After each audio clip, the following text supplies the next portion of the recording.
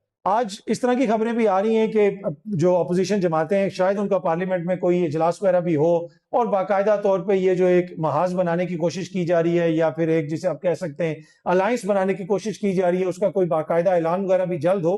دوسری طرف ملک کے جو حالات ہیں ان میں واضح طور پہ نظر آ رہا ہے کہ پیپلز پارٹی تو بالکل خوش نہیں ہے۔ زرداری صاحب کے جو قریبی لوگ ہیں وہاں سے مختلف خبریں بھی آ رہی ہیں کہ زرداری صاحب اس چیز کے لیے بھی تیار ہیں، اسی طرح پیپلز پارٹی کے جو ڈیفرنٹ ذرائع ہیں وہ بھی کہہ رہے ہیں کہ جی سندھ کے اندر ہم صوبے نہیں بننے دیں گے۔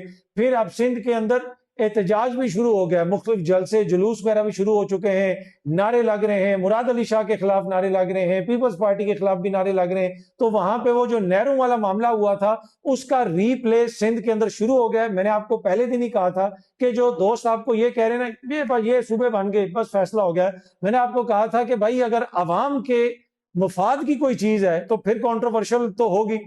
اتنی آسانی سے سیاسی جماعتیں صوبے نہیں بننے دیں گی، ایون کہ نون لیگ بھی صوبوں کے حق میں نہیں ہے، لیکن وہ فی الحال چاہتے ہیں کہ بندوق جو ہے وہ پی ٹی آئی کے کندھے پہ ہی رہے اور اس کے پیچھے رہ کے وہ اپنے مقاصد بھی حاصل کر لیں۔ لیکن پیپلز پارٹی تو کھل کے اس حوالے سے سامنے آ گئی ہے۔ پھر اوورآل جو ملکی سچویشن ہے اس میں آپ دیکھیں تلخیاں بھی بہت زیادہ ہیں۔ کشمیر میں جو سچویشن ہے، بلوچستان میں جو سچویشن ہے، خیبر پختونخوا میں جو سچویشن ہے وہ ہمارے سامنے ہے۔ پھر مولانا فضل الرحمان صاحب نے جس طرح کی باتیں شروع کی ہوئی ہیں، وہ کبھی 71 کا ذکر کرتے ہیں، وہ کبھی کس چیز کا ذکر کرتے ہیں، کسی نئی قانون سازی کا ذکر کرتے ہیں، بہت ساری چیزوں کا ذکر کرتے ہیں۔ کل بھی جو ان کا ایک تقریر کا پورشن یا تقریر کے مختلف کلپس وغیرہ جو وائرل ہوئے ہیں سوشل میڈیا پہ، اس میں وہ بڑی سخت باتیں کر رہے ہیں، بہت زیادہ سخت باتیں کر رہے ہیں۔ کچھ باتوں کے حوالے سے یقیناً آپ بحث کر سکتے ہیں، جس طرح وہ یہ کہہ رہے ہیں کہ بھائی ایسے ہو سکتا ہے کہ ایک گھر کے اندر آگ لگی ہو، ایک گھر کے 3 کونوں کے اندر آگ لگی ہو، آگ جل رہی ہو اور بھائی بیٹھ کے کہیں کہ آؤ یار ذرا گھر کا بٹوارا کر لیں۔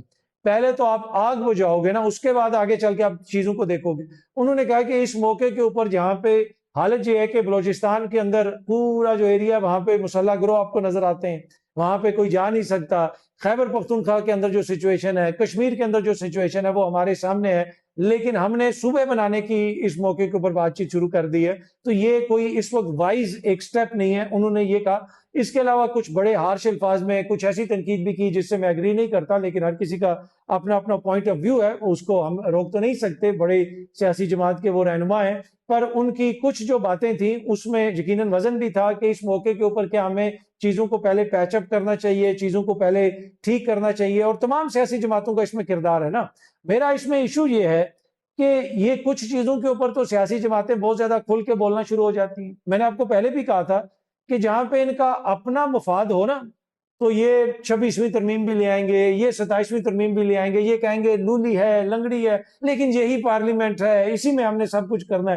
جہاں پہ اپنا مفاد نہ ہو یہ کہتے ہیں یہ تو جعلی پارلیمنٹ، اس سے تو نیا صوبہ بن ہی نہیں سکتا۔ اب مسئلہ یہ ہے کہ مقامی سطح کے اوپر حکومتوں کا آنا، حکومتوں کا مضبوط ہونا، ایڈمنسٹریٹو یونٹس کی بات ہونا، یہ کافی حد تک عوام کو سوٹ کرتی ہیں یہ چیزیں۔ یہ میں کوئی کسی کی محبت میں نہیں کہہ رہا کہ جناب وہ کیونکہ مجھے سرائکی صوبہ بنانا ہے، یا میں نے صوبہ پٹوار بنانا ہے، یا میں نے ڈی جی خان کا صوبہ بنانا ہے، یا مجھے کسی اور صوبے کے جو بنانے کا شوق ہے، اس کے لیے میں بات نہیں کر رہا۔ میں بات یہ کر رہا ہوں کہ اس وقت جو صورتحال ہے کہ آپ دیکھ لیں کہ کیا کوئی عوامی نمائندہ عوام کی جسے آپ کہہ سکتے ہیں اپروچ میں ہے۔ ایون ایم پی اے کو آپ دیکھ لیں، کیا ایم پی اے تک ہر بندے کی اپروچ ہوتی ہے؟ اگر یہ مقامی سطح پہ حکومتیں مضبوط ہوں جیسے مشرف کے زمانے میں ناظم کا تھا، تو جو آپ کا سیاستدان ہوگا روز آپ کو سامنے نظر آئے گا گلی میں، تو بہت ساری چیزیں حل ہوں گی. اس طرح نہیں ہوگا کہ بھائی آگے پیچھے اوپر بڑے بڑے کمروں میں بیٹھ کے یہ لوگ فیصلے کرتے رہیں. تو وہ چیز اس حد تک میں ایگری کرتا ہوں کہ یہ سوٹ کرتی ہے یہ چیز پاکستان. کیا یہ ٹائم رائٹ ہے؟ کیا یہ حکومت، یہ پارلیمنٹ، اس کے پاس اتنی لیجٹمیسی ہے کہ یہ کر سکے؟ اس کے لیے مجھے یہ لگتا ہے کہ شاید یہ ٹائم رائٹ نہیں ہے. مجھے یہ لگتا ہے کہ نئے انتخابات ہوں، صاف اور شفاف انتخابات ہوں، جو حکومت میں آئے اور جو میجورٹی میں آئے. اور مجھے پتا ہے کہ صاف اور شفاف انتخابات ہوئے تو جو میجورٹی میں آئے گا وہ کم از کم صوبوں کی مخالفت نہیں کرے گا، کیونکہ عوام کا یہ رائٹ ہے. یہ یا پھر جو مقامی سطح پہ حکومتوں کو مضبوط کرنے کا جو معاملہ ہے اس کی وہ مخالفت نہیں کرے گا، کیونکہ یہ حق عوام کا ہے اور یہ عوام کو ملنا چاہیے. اچھا، یہاں پہ بہت سارے لوگ ایسے تھے جو کہتے تھے کہ عمران خان تو 4 دن جیل نہیں کاٹ سکے گا، یہ ہے وہ ہے. اور ماضی میں وہ کہتے تھے جناب کہ بڑی اصول پسندی ہوتی ہے، اصولوں پہ سیاست ہونی چاہیے، یہ ہے وہ ہے. اب وہ عمران خان پہ یہ تنقید کرتے ہیں کہ بھائی وہ عمران خان ڈیل کیوں نہیں لے رہا، عمران خان کو بھائی جیل سے بس نکل آنا چاہیے. اچھا، اس میں یقیناً وزن بھی ہو سکتا ہے. وہ یہ کہتے ہیں بھائی اس ملک میں کچھ چینج نہیں ہوگا، ایسے ہی چیزیں چلتی رہیں گی. خان صاحب کو اور ان کی فیملی کو یہ میسیجز بہت سارے لوگوں نے پہنچائے ہیں. یہ میں آپ کو فرسٹ ہینڈ انفارمیشن دے رہا ہوں، فرسٹ ہینڈ انفارمیشن. وہ جس طرح بہت سارے لوگ دیتے ہیں نا کہ نورین نیازی نے یہ کہہ دیا وہ کہہ دیا اور ہوتا اس میں کچھ بھی نہیں ہے، لیکن یہ ویسی انفارمیشن نہیں ہے. یہ میں آپ کو فرسٹ ہینڈ انفارمیشن دے رہا ہوں کہ دنیا بھر سے بڑے بڑے جو لوگ ہیں، بہت سارے اوورسیز پاکستان میں لوگ، انہوں نے عمران خان صاحب کو یہ میسیجز پہنچائے. انہوں نے عمران خان صاحب کی خاندان کو یہ کہا کہ بھائی پلیز چھوڑ دیں، اس طرح کچھ نہیں ہوگا، چھوڑ دیں، کیوں اپنی زندگی خراب کر رہے ہو. دنیا کے کسی بھی ملک میں چلے جاؤ شہزادوں کی طرح رہو گے، کسی بھی ملک میں دنیا میں چلے جاؤ گے لوگ تمہیں عزت بھی کریں گے، پیار بھی کریں گے اور عیاشی سے اپنی زندگی گزارو. تو عمران خان اس پہ تیار نہیں ہے. بات یہ ہے کہ آج بھی عمران خان صاحب اس طرح کی کسی بھی ڈیل کے اوپر تیار نہیں ہے. لیکن جمہوریت کی بات کرنے والے، قانون کی بات کرنے والے، آئین کی بات کرنے والے، دنیا بھر کی اچھی باتوں کی باتیں کرنے والے اب کہہ رہے ہیں کہ عمران خان جو ہے، جو وہ ڈٹ کے کھڑا ہے، یہ تو بیوقوفی ہے، یہ تو غلط ہے، ایسا نہیں ہونا چاہیے. اس کی اصل وجہ کیا ہے؟ میں نے آپ کو کہا نا، بہت سارے ایسے دانشور، صحافی، تجزیہ نگار، دیگر جو ہے ایسے ہیں، کوئی سینئر ہے کوئی جونیئر ہے. ان کا اصل ایشو کیا ہے؟ یہ آدھے جیالے ہیں، آدھے پٹواری ہیں اور آدھے جو ہیں وہ کچھ اور ہیں. تو اب یہاں پہ مسئلہ یہ ہے کہ ان کو پتا ہے کہ ہمارے لیڈران تو ایسے نہیں کھڑے ہوئے. وہ کہتے ہیں کہ بھائی میاں صاحب نہیں کھڑے ہوئے تھے تو آپ بھی نہ کھڑے ہوں، آپ بھی چلے جائیں باہر، آپ بھی جو ہے وہ کوئی ڈیل کر لیں. جیسے میاں صاحب نے وہ 10 سال کا معاہدہ کیا تھا، پہلے اس کو مانا نہیں، بعد میں وہ ادھر آگے، پیچھے سے سعودی شہزادہ بھی آ گیا، سعد حریری بھی آ گیا. انہوں نے کہا کہ بھائی وہ تو تھا معاہدہ، انہوں نے پھر کہا نہیں جی وہ 5 سال کا معاہدہ تھا. تو یہ چاہتے ہیں کہ اسی طرح کا کوئی معاہدہ کر کے عمران خان بھی باہر نکل آئے. لیکن آج کی تاریخ تک عمران خان کوئی ایسی کمٹمنٹ دینے کے لیے تیار نہیں ہے اور اسی وجہ سے وہ سارے مسائل پھنسے میں. اب یہ جو خان صاحب کو جیل سے اسپتال شفٹ کرنے والا معاملہ ہے، اس کے اوپر نون لیگ کی حکومت اس لیے زیادہ پریشان ہے کہ ان کو یہ لگتا ہے کہ شاید کوئی ڈیل ہو گئی ہے اور ڈیل کی وجہ سے یہ کوئی فیصلہ آیا ہے. لیکن فی الحال ایسی کوئی سچویشن نہیں ہے. لیکن کسی کے جو ذہنی سوچ یا اختراع ہے اس کے اوپر تو آپ پابندی نہیں لگا سکتے. اگر کوئی حکومت میں ایسا سوچ رہا ہے تو ہم تو اس کو منع نہیں کر سکتے. اچھا جی، آخر میں پاکستان کی بس تقدیر بدلنے والی. اگلے 4 دنوں کے بعد پاکستان میں جو ہے نا سب کچھ ٹھیک ہو جائے گا، کیونکہ ہمارے نائب وزیر اعظم جو ہیں وہ گزشتہ رات کو 4 روزہ دورے کے اوپر برطانیہ پہنچ گئے ہیں. نائب وزیر اعظم اسحاق ڈار صاحب جو وزیر خارجہ بھی ہیں، تو یقیناً برطانیہ جائیں گے. بہت بڑی انویسٹمنٹ آئے گی، اس لیے کہ جتنے دورے ان لوگوں نے کیے ہیں جب سے یہ لوگ اقتدار میں آئے ہیں، ہر دورے کے نتیجے میں پاکستان کے اندر آپ کو پتا ہے اربوں ڈالر کی انویسٹمنٹ آتی رہی ہے. یہاں پہ تو اوورسیز ایک کنونشن ہوا تھا، آپ کو یاد ہوگا، وہ ایک لوسر صاحب بھی آئے تھے جنہوں نے ایئرپورٹ پہ 1,000 ارب کی انویسٹمنٹ کی بات کی تھی. اب پتہ نہیں وہ 1,000 ارب ڈالر تھے یا 1,000 ارب روپیہ تھا. وہ کدھر گئے؟ ان سارے دوستوں نے کتنی انویسٹمنٹ کی؟ وہ اوورسیز کا کنونشن ہوا، یہاں پہ سرکاری گیسٹ ہاؤس، ہوٹلز، پتہ نہیں کدھر کدھر لوگوں کو ٹھہرایا گیا، ان کے ساتھ بندے تعینات تھے، ادھر جا رہے تھے، وہ ہو رہے تھے، اتنا بڑا کنونشن ہوا. اس کے بعد کتنی سرمایہ کاری آئی، کتنی سرمایہ کاری آئی. مسئلہ یہ ہے کہ آپ کے اپنے ملک کے اندر بڑا پوٹینشل ہے. باہر سے تو لوگ آئیں گے، یقیناً سب کچھ کریں گے، لیکن جب تک ملک کے اندر چیزیں بہتر نہیں ہوں گی تو معاملات آگے نہیں بڑھ سکتے. دیکھیں نا، جب بھارت نے ہم پہ حملہ کیا تو باہر سے تو کسی نے آگے ہماری مدد نہیں کی، ہم نے خود بھارت کو شکست دی، ہم نے خود اس کے ایئر فورس کے جہاز گرائے، یہ حالت کر دی کہ 3 دن بھارت کی ایئر فورس نہیں اڑی، تو ہم نے خود کیا نا. جب ہم نے وہ سب کچھ اچیو کر لیا، پھر دنیا نے بھی اس کو مان لیا، پھر ٹرمپ بھی اس پہ بولا، پھر کوئی اور بھی اس کے اوپر بولا، پھر ہم نے بین الاقوامی معاہدے بھی کر لیے، تو اگر ہم نے اکانومی کو بہتر کرنا ہے تو اس میں کون سی ایسی راکٹ سائنس ہے؟ پہلے ہمیں ملک میں گورننس بہتر کرنی ہوگی، ہمیں ملک کے اندر لا اینڈ آرڈر بہتر کرنا ہوگا، ہمیں ملک کے اندر آئین اور قانون کی عملداری کو بہتر کرنا ہوگا۔ یہ ساری چیزیں ہوں گی تو پھر باہر سے ریکگنیشن ہوگی۔ پاکستان کا انویسٹر، پاکستان کا بزنس مین خوشحال ہوگا تو باہر سے انویسٹر آئے گا۔ یہ نہیں ہو سکتا کہ ادھر اندر بھوک ننگ ہو، 1300 بچہ بقول آپ کے وفاقی وزیر صحت کے روز مر رہا ہو بھوک سے، مناسب خوراک نہ ملنے کی وجہ سے، تو باہر سے انویسٹر آ جائے گا۔ باہر سے جو انویسٹر آئے گا پھر وہ ایسا ہی آئے گا کہ وہ آ کے ایکسپلائٹ کرے گا اور پیسہ لے کے نکل جائے گا۔ آپ کے ملک میں خوشحالی نہیں آئے گی۔ تو آپ کو اکانومی کو، چیزوں کو پہلے مقامی سطح پہ بہتر کرنا پڑے گا، تو اس کے بعد آپ کو باہر سے بھی انویسٹمنٹ بھی آئے گی، چیزیں بھی آئیں گی۔ یہ اس کا ایک بیسک سا اصول ہے، اس میں کوئی الجبرا نہیں ہے، اس میں کوئی راکٹ سائنس نہیں ہے۔ ہر پاکستانی کو عزت ملے گی، ہر ادارہ ہر پاکستانی کے لیے ڈیلیور کرے گا، ہر جگہ پہ پاکستانی کے لیے آسانیاں ہوں گی، تو جو باہر سے بزنس مین آئیں گے، انویسٹر آئیں گے، ان سب کے لیے بھی آسانیاں ہوں گی۔ یہ نہیں ہو سکتا کہ ایک سابق وزیر اعظم کو حکومت کہے کہ بھائی ہمارے پاس اتنی بھی سیکیورٹی نہیں ہے کہ ہم سابق وزیر اعظم کو اسلام آباد کے ایک اسپتال میں جو ہے وہ لے جا سکیں، جا کے وہاں پہ اس کا کوئی ٹیسٹ کروا سکیں، اور پوری دنیا کو کہیں کہ بھائی آ جاؤ، پاکستان بڑا گلوبل ہب بن گیا اور آ کے یہاں پہ انویسٹ کرو۔ ایسے تو نہیں ہوتا نا۔ دنیا دیکھتی ہے، سمجھتی ہے، سوچتی ہے، پرکھتی ہے، اس کے بعد فیصلے کرتی ہے۔ بہت جلدی آپ سب دوستوں سے دوبارہ ملاقات ہوگی۔ Thank you very much.